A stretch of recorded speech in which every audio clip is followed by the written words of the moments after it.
Well, I'm very happy because Paul's here, partner Paul, with me today. We've just come back from the Scottish Highlands and Islands a couple of weeks early, so we could be at this celebration of happiness. And I wanted to talk about optimism, and I'll come back to His Holiness, who began this great gathering a little later. But first up, to say that optimism is much better than the alternative. And I know from having been depressed and completely overcome by the terrible circumstances that we can look at for humanity around the world, by pessimism.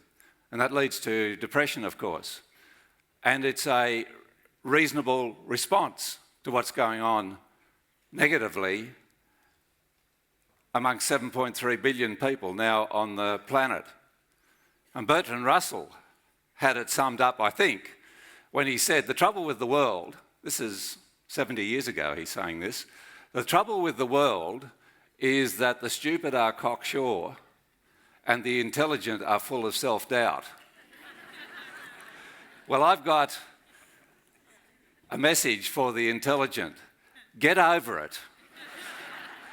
Get over it because it is important that we rearrange our own neurons and our own thinking to not only fire our life with optimism about what humanity could make of the future, but to keep at bay the stupid who are cocksure and who make the rest of us pessimistic. It's very important. I do say, love speaking to youngsters here in Australia and elsewhere, that it is a reasonable response to what's going on in the world to get depressed for a while. If you're doing that, then that's a very normal reaction.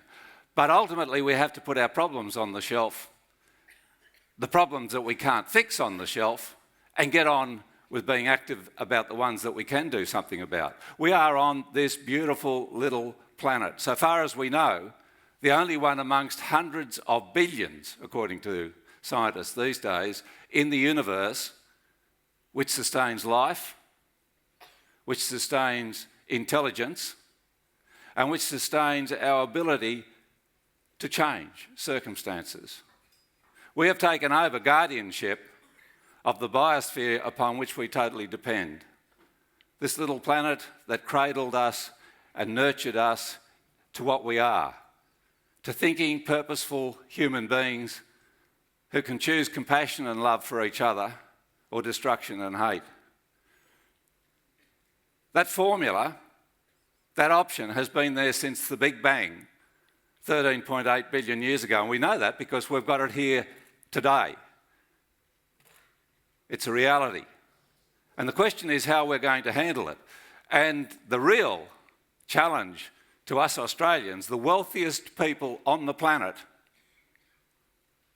and the richest people ever to have been in existence on the planet, is how we're going to use that wealth, that well-being, that need for being an active agent, driven by optimism about what humanity could do into the future. So with the charge of optimism comes the need to be active. One of the things I've been active in since leaving the Senate, because I retired from the Senate, which is a beautiful job. I was just thinking this morning coming down here about the Aboriginal people of Australia. One of the little things in the Senate was after Kevin Rudd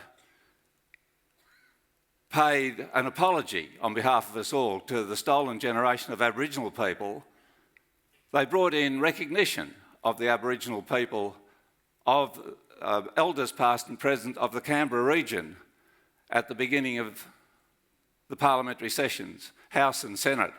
And I sent a little note to the Speaker and President and said, how about we extend that to the Aboriginal people, our first citizens of the whole of Australia? And quietly, they've done that. So next time you listen into Parliament, you'll hear the Aboriginal people, past and present, of the whole of Australia, as well as the local nations in the Canberra region. It's the power of being a representative of people who voted for you in a democracy, the best form of governance, as Winston Churchill said, so far as we know, that's been tried yet, with warts and all, in a parliament, knowing that you have good-hearted, optimistic people who want that sort of change, no publicity about it, but a change for the better.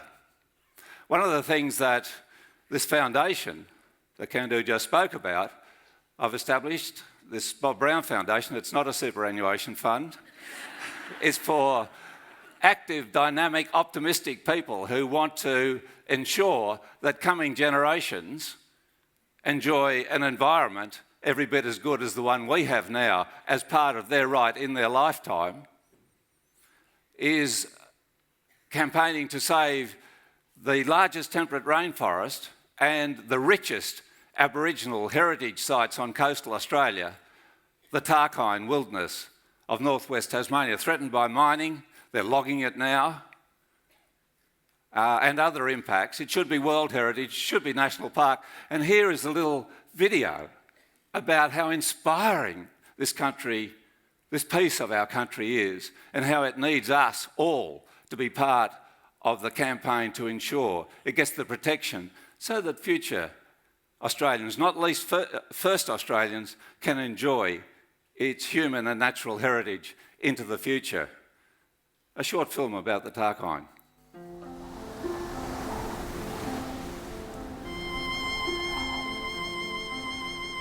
The Tarkan Wilderness is in the northwest of Australia's island state of Tasmania.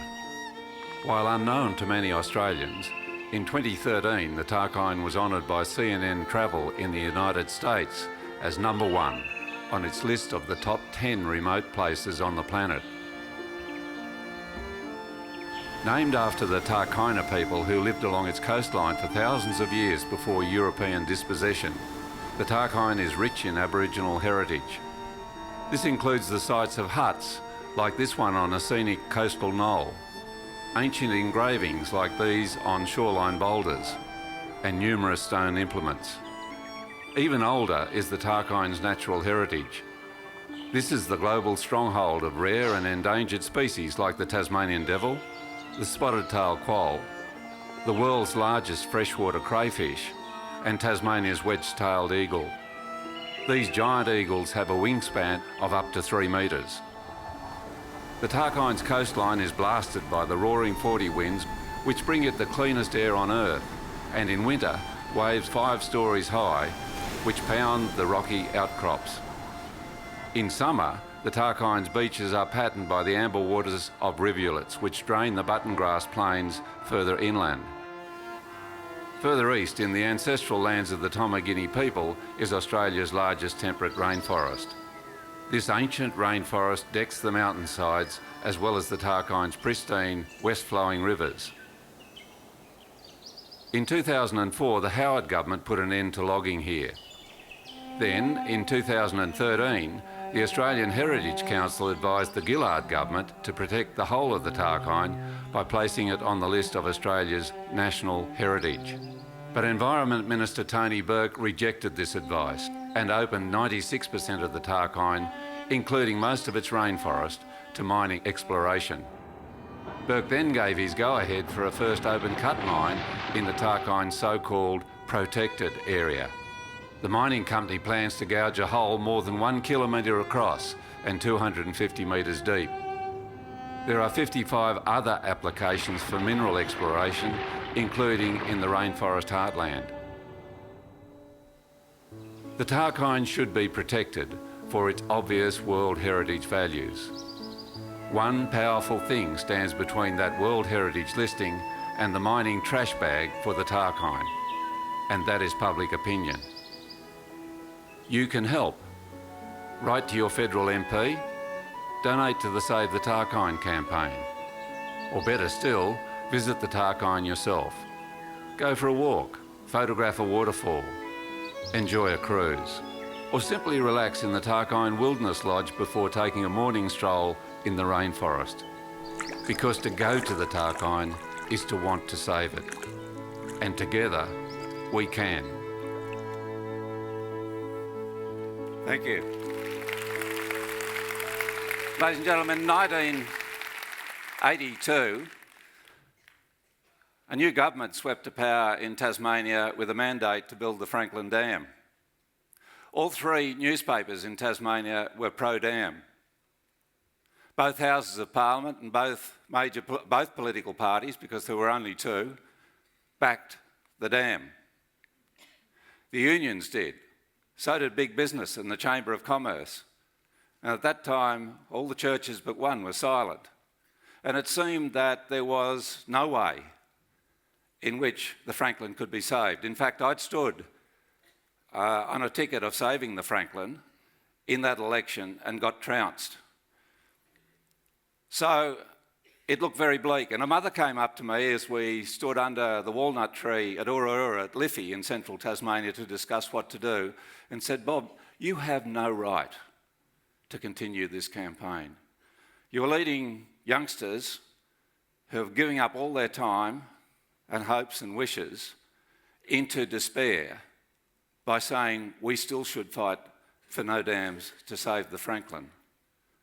And I walked around after that meeting for 3 days on the paddock and thought about this heartfelt and proper message from a worried mother, and decided that while ever that river flowed free to the sea, while ever there was life, there was hope.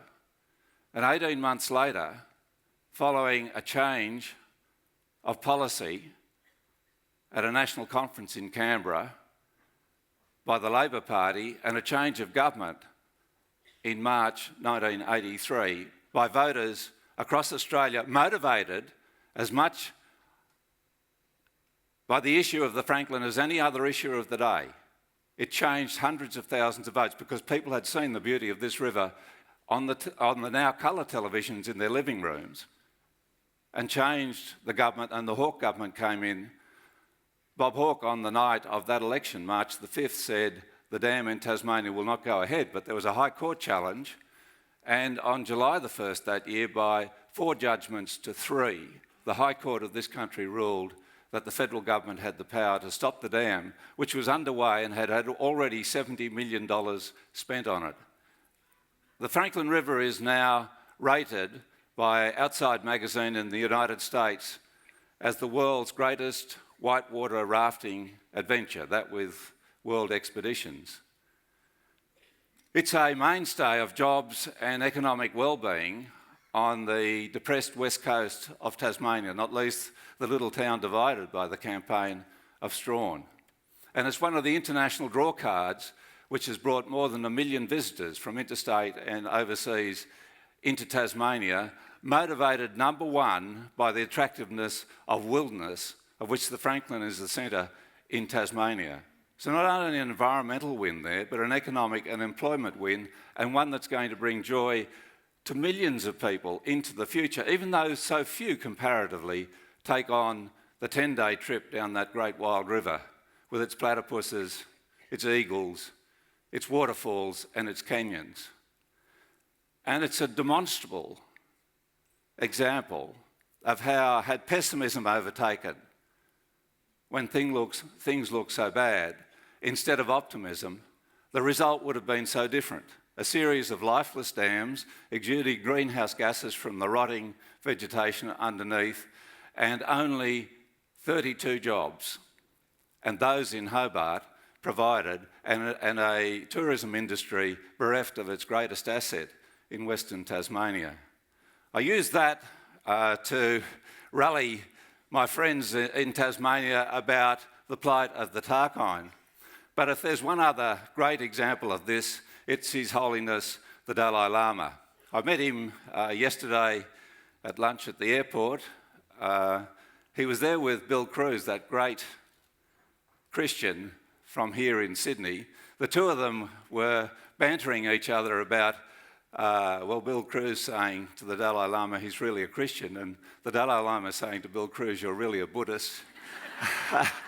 Because they believe in love being the centre, the driving central theme that will make us human beings victorious over despair, hate and destruction. And after all, Very simply, if you're going to open a sandwich shop and 30% to 60% of businesses in Australia, small businesses, go bankrupt in the first 3 years. If you're going to open a sandwich shop, it's much better to do so being optimistic than it is being pessimistic. Your chances of surviving and the chances of your product being good and the chances of people loving coming into your shop are going to be much better if you're optimistic about that shop. So if that's for a sandwich shop, why not for the planet? We are warm, sentient human beings. We come from countless generations of other warm, sentient human beings. And we're here to pass the baton on and to make life more secure, more beautiful, more wonderful on this delightful little planet for all those who'll breathe the air after we've been long gone. In fighting for freedom on this planet, and that includes freedom for Tibet, it's a litmus point. Who of us has done anything for Tibet? Contacted our local MP. And in fighting for the beauty of this planet, as in the Tarkine, we bring not only happiness to ourselves, but optimism to those around us. So with happiness, hand in arm, is optimism, a driving force for the future and the right of every one of us to choose over pessimism. Ladies and gentlemen, optimism.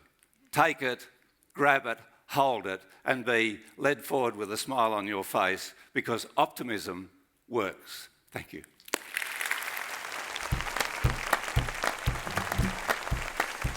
If you go to this supermarket and shouting, I want to buy peace of mind, then people laughing, or people feel that person's mind is something wrong. Now, this word connections is a really interesting one, because our kids today are more connected than ever. Of course, then when you're in an institution, people call you up. They tell you to perk up. Yeah, perk up, because I didn't think of that. I should have a happiness project, I decided.